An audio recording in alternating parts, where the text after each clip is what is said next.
Hello everyone, this is professor Shahida Bawa. आज जो हम टॉपिक कवर करेंगे वो है प्रोजेक्ट रिपोर्ट। प्रोजेक्ट रिपोर्ट होता क्या है और उसके इम्पोर्टेंस क्या है। ओके, तो will study meaning of project report and the importance of project report.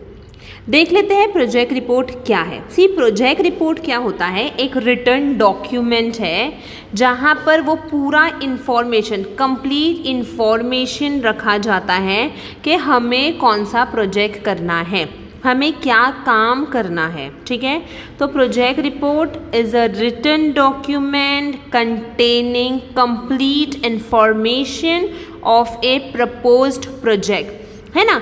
तो हम ये भी बोल सकते हैं कि प्रोजेक्ट रिपोर्ट जो है वो ब्लूप्रिंट है, जहाँ पर एक एंटरप्रेन्योर को गाइडेंस मिल जाता है कि प्रोजेक्ट को किस तरीके से लेना है, किस तरीके से करना है ना। तो project report is a blueprint guiding the entrepreneur to undertake the project. Alright, वापस से क्विक देखेंगे कि क्या है।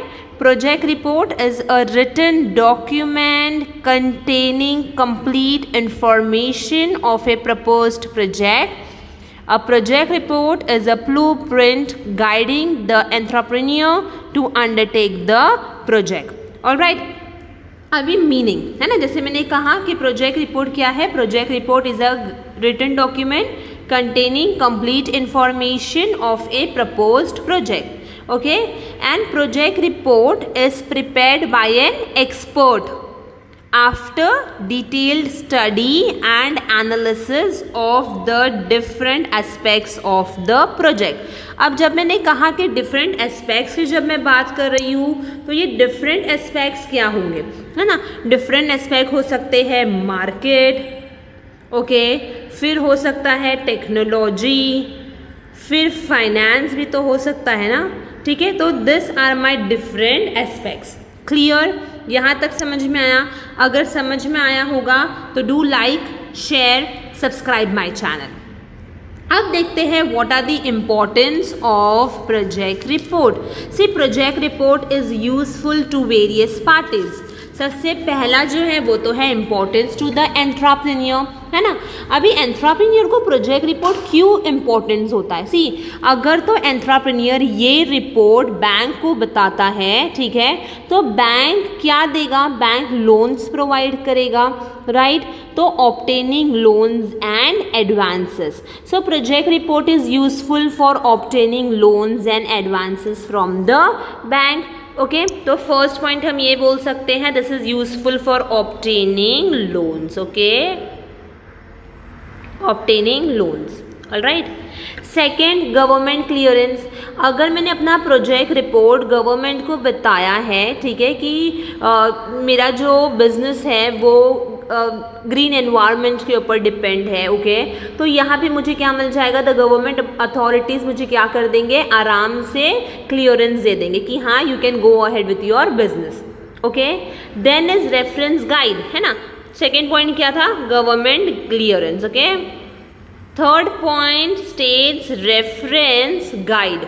अगर मैंने रेफरेंस गाइड की बात की है तो ये क्लियर पिक्चर देता है कि तुम्हारा जो प्रोजेक्ट है वो किस तरीके का है और तुम लोग किस तरीके से इसको एग्जीक्यूट करने वाले हैं। सी, अलग अलग फेजेस में अलग अलग एक्सपेंडिचर्स होंगे, है ना। अब फॉर एग्जाम्पल मार्केटिंग वाले का खर्चा अलग होगा, HR का खर्चा अलग होगा, तो ये सब कुछ क्या है, मुझे आइडिया लग जाएगा क्योंकि फाइन, मेरा मार्केटिंग का खर्चा इतना हो सकता है, मुझे HR को इतना पैसा देना है, ठीक है, मुझे फाइनेंस इतना लगेगा। ऑलराइट, तो ये सब कुछ क्या है? This is nothing but reference guide. So importance of project report में सबसे पहला तो ये है कि एंटरप्रेन्योर को क्या इंपॉर्टेंस होता है ना। तो obtaining loan, government clearance and then reference guide. Alright, next importance है to the financial agencies. See, financial agencies की जब हम बात करते हैं, जैसे हमने प्रीवियसली कहा कि ऑब्टेनिंग लोन्स, है ना, तो यहाँ पे फाइनेंशियल एजेंसीज क्या करते हैं? फाइनेंशियल एजेंसीज जो है वो स्टडी करता है, इवैल्यूएट करता है तुम्हारा प्रोजेक्ट रिपोर्ट और फिर जाके सैंक्शन करता है लोन्स एंड एडवांसेस। राइट तो सबसे पहला क्या है, bank and financial institutions will evaluate the project report given by the entrepreneur to the bank before sanctioning the loans. Done. Next importance होता है investors. See project report is useful to the investors. For example if I am investing into some or the other business, मैं सबसे पहले ये देखूंगी कि वो particular business क्या है ना। आई नीड टू स्क्रूटिनाइज कि वो जो बिजनेस है क्या वो अच्छा है, क्या वो अच्छा नहीं है। ऑलराइट तो being an investor, what will the investor do? The investor may analyze the project report to decide whether or not to invest in such a proposed project. ठीक है, तो जब मैंने फाइनेंशियल एजेंसीज की बात की है तो यहाँ पे क्या हो जाएगा, bank and then the investors. Alright. Third importance to the government authorities, है ना। सी आप लोगों ने देखा होगा पहला जो इम्पोर्टेंस ऑफ प्रोजेक्ट रिपोर्ट में इम्पोर्टेंस टू एंटरप्रेन्योर जब हमने देखा, obtaining loan was your first point, right. अब ऑब्टेनिंग लोन का फर्स्ट में फाइनेंशियल एजेंसी का पॉइंट बन गया, है ना। और अभी गवर्नमेंट अथॉरिटीज़ में सबसे पहला क्या पॉइंट आएगा, गवर्नमेंट क्लियरेंस, राइट। तो government authorities may be interested in the project report of the proposed project by what, see government can provide subsidies, है ना। सब्सिडीज़ कौन कौन सी हो सकती है, क्रेडिट लिंक्ड कैपिटल सब्सिडीज़। अगर स्मॉल एंटरप्रेन्योर्स हैं तो हम इनको क्रेडिट लिंक्ड कैपिटल सब्सिडी दे सकते हैं to set up industries in backward regions. Next tax exemptions, है ना। तो government provide various tax exemptions, deductions या फिर हम कह सकते हैं कंसेशन, है ना। तो ये सब कुछ क्या हो रहा है, government authorities after going through the project report will give subsidies to the entrepreneur as well as they may provide tax exemptions. Alright. And the last point is importance to suppliers of equipment.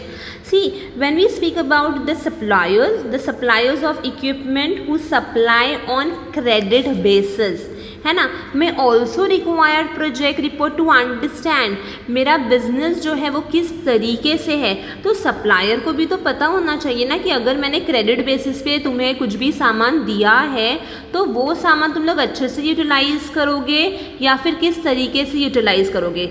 Weather the firm has the potential to generate funds to repay the credit amount और the rent और नो, है ना। तो ये सब कुछ तो सप्लायर्स को देखना पड़ेगा और फिर ही जाके सप्लायर क्या करेगा, supplier will give the equipment on credit basis. Okay, तो ये कुछ पॉइंट्स थे इम्पोर्टेंस ऑफ प्रोजेक्ट रिपोर्ट के। Importance to entrepreneur, importance to financial agencies, importance to government authorities, and the last was importance to suppliers of equipment. Clear. I hope ये जो topic था वो समझ में आया है। If yes, do like, share and subscribe my channel. Thank you.